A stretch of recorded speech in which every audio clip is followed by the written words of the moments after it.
The announcement of this video is that the most awaited book of the whole century is out, guys. You can go and read it, which is Midnight Sun. Well, before going into the video, I want to tell you guys that this was not a planned video. It was just surprise video because I literally found out about the book yesterday and I read it yesterday, and today I'm telling you guys about the book. Hello people log, this is Aarti, and this video I'm going to talk about the latest released book of the Twilight series, which is Midnight Sun, and it is written by Stephanie Meyer. And if you don't know about the history of Midnight Sun, well, it is the most awaited book of the century. Everyone was waiting for this book for a whole decade because it was supposed to be released in 2008, then 2015, but at last it is released in 2020. And why it was not released in 2008? Because the unedited and uncompleted version of this book was leaked on the internet from some member of the publishing team of the author, and she put a stop to her writing. She didn't completed the book because she was hurt. Well, I can understand, a book is a baby for an author, and if the book is on the internet not has its full cloth, then it's gonna make them uncomfortable and it's gonna make them angry because it is not completed. She didn't tell you to read this book, but it's on the internet and people are reading and critics are commenting that it is not good book, it has this problem, it has that problem. Well, nobody told you to read that, right? Well, after all this, let's come back to the topic, which is Midnight Sun. Well, you can say Midnight Sun is a bit of carbon copy of the first book of the series, which is Twilight, but in a different way.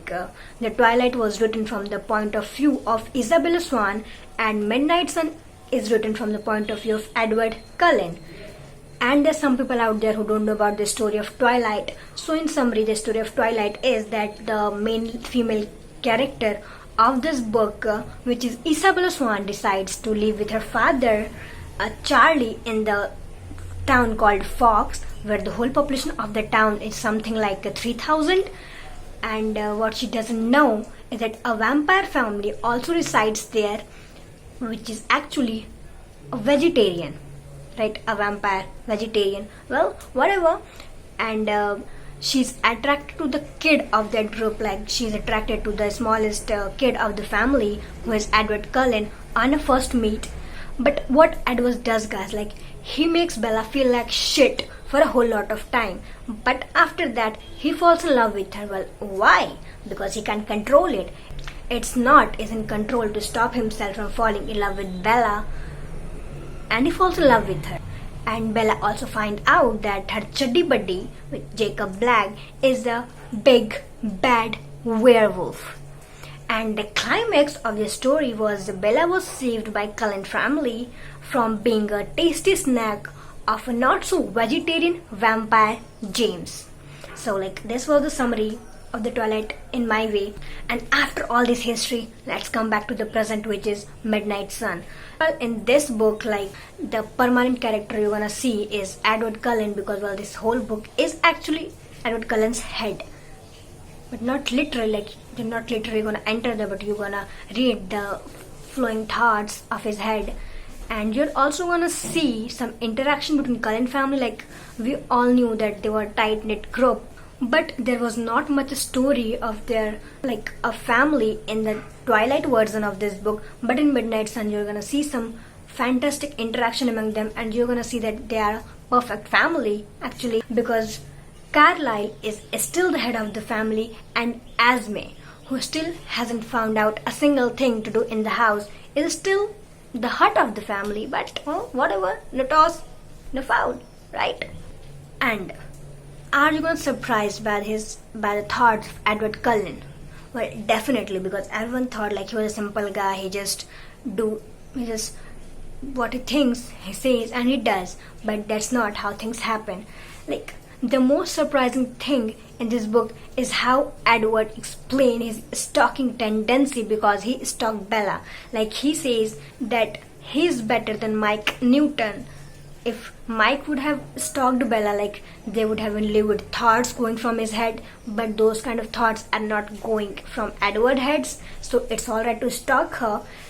But what he does is like he enters in Bella's bedroom every night, and first night he finds out that the window of her bedroom is rusty, so the next day he comes with a bottle of oil to diminish the amount of friction in her window so it doesn't sound that much when he opens it in the night. I don't know why birds out there are going mad today.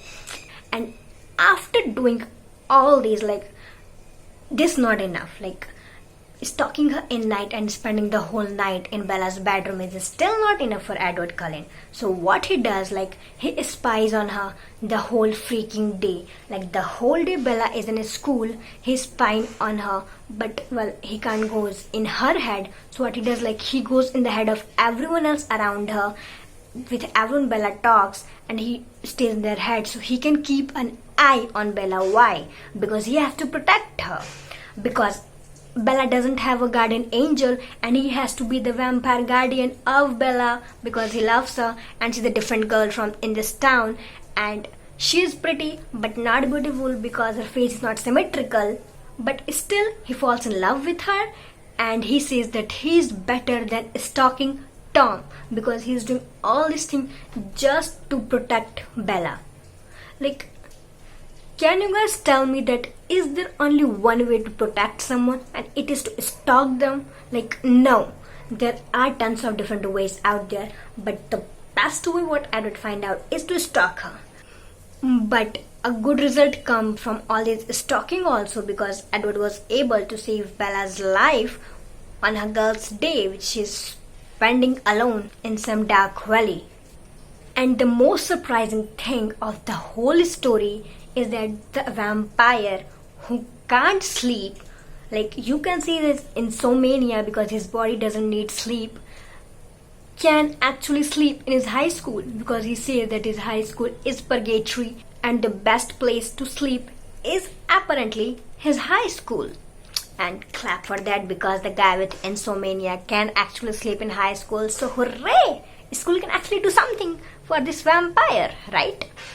And the next, like, astonishing thing in the story is that in the whole mean body of this vampire Edward, there is actually a good bone, because he helps not his friend, like Bella's friend Angela, in being together with her crush who is Ben. But how he does that? Well, he does that with the help of his lovable brother Emmett Cullen, by talking in front of Ben how he is going to propose Angela for the next spring dance and for prom and for being his girlfriend, like by making him jealous, literally. And his plan actually works. So hooray! You know what? The most funny thing in this book is that everyone knows how Edward hates Jacob. Like, in the whole book it was clear that Edward hates Jacob actually. But what he likes about Jacob is he likes to read the thoughts of Jacob's mind, because well, his thoughts are innocent and clean and pure and not repugnant like thoughts of most people around him. And you're also going to find out that there is another reason why Rosalind hates Bella. Well, everyone knows that Rosalind hates Bella because she's a human and Rosalind is not, and she also has the right to be human because she is the victim of everything. And so that's why she hates Bella, and because she still wants to be the human. But guys, is there a twist? Like, there is a twist, because there is actually a different reason why Rosalind hates Bella, about which you can find out in this book, because I can't tell you. Well, we know the story, but still if I tell you about everything, it is called a spoiler, and well, I'm not allowed to tell you the spoiler of the story, right? Because you have to read the book for that. So all the best for reading this book, and you can find this book on all main shopping sites. Like, it is available on Flipkart and Amazon, and I think the price range is same on the both website. But on Flipkart you have to pre-order if you want to buy this book from Flipkart, and that's not happening in Amazon. So like, you can get it from wherever you want. and this book is also available in the form of ebook. You can read it on Kindle and you can also read it on the app that I love, which is called AnyBooks. So with this, let's end this video. Bye bye. Another thing that I wanted to tell you guys is this is probably my last video until September, because apparently the date for my last paper of the whole graduation has come out and I have to prepare for it. So this will be my last video until then, but still, if you like this video, give it a thumbs up, and if you like to see this content in the future, subscribe to my channel.